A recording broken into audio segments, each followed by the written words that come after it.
What is up YouTube, and welcome to this Supergirl video. Now, I expected more from this episode. I kind of expected a few more songs, etc. because, well, this was supposed to be the start of the musical episode. But perhaps I expected just a tad too much from this episode, because just like the 4-night crossover, it started right at the end of Supergirl and then carried into the Flash, which is the same as what they're doing here. So I thought this was a really strong episode for an episode that didn't have that much Supergirl. So the crux of this and the big reveal, obviously, well, they actually revealed it in the trailer for this episode, that the people that we have been watching and seeing disintegrate people, well, they are the parents of Mon-El, and he is the Daxam Prince, just as everyone has predicted, which kind of makes a lot of sense. Now, it's super cool to see Teri Hatcher and Kevin Sorbo, two of the biggest TV stars in the 90s. Now, Lois and Clark was superb, and I absolutely loved that growing up. And also, Kevin Sorbo over on Hercules was, again, top bloody notch as well. So it's cool seeing these icons actually be on this show and be the bad guys, so bear with me here. So what I thought was really cool was that Mon-El actually introduced his father as Largand, which is the original name for Mon-El in the comics. So Superboy actually called him Mon-El for Monday, the day he turned up, and also El as in Kal-El. But his real name was Largand, which is a nice, neat little thing there.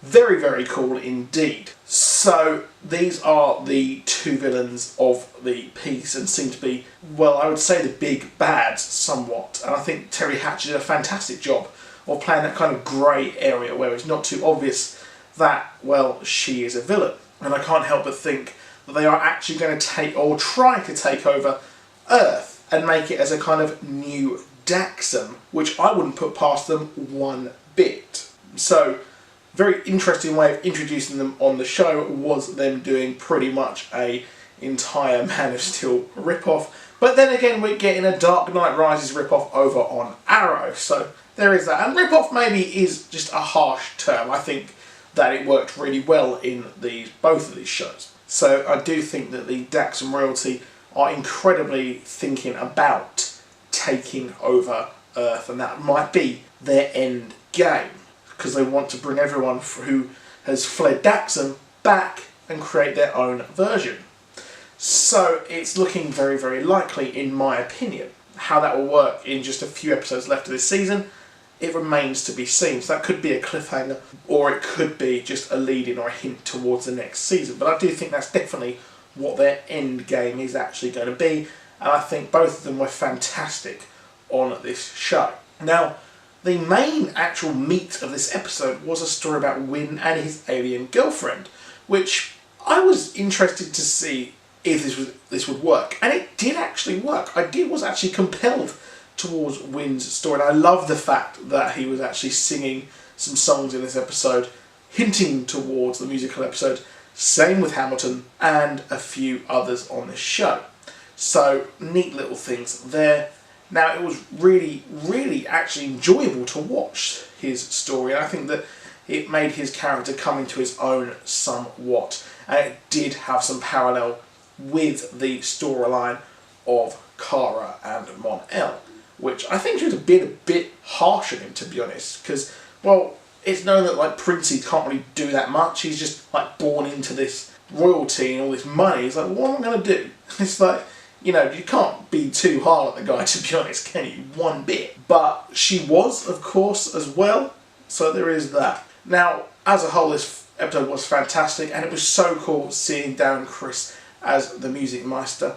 Obviously, he hasn't got the style that the original Music Meister had, but I don't think that would really work. It'd be a bit too kitschy. Maybe he will have that in the actual episode tomorrow on The Flash. So that will be interesting to see what they do there with that. But I thought it was so cool when he said, I've got to go and find the fastest man alive, which I absolutely marked out for. And I used to be a big Glee fan, but I kind of dropped off towards the end. It got a bit too much for my liking, but I do love the songs.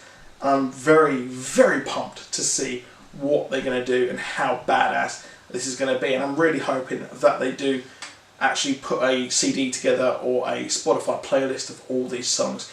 If they don't, I will probably put together a Spotify playlist myself of the songs that they did. But I'm really hoping that they actually do put the covers that they do on Spotify, because I'm a huge musical nerd and I'm super hyped to see Hamilton. So strong stuff this week from Supergirl, as it's not been the strongest really of the shows in my opinion. So that's it for this video. Please do drop a like, please do subscribe. I'll see you soon. Goodbye.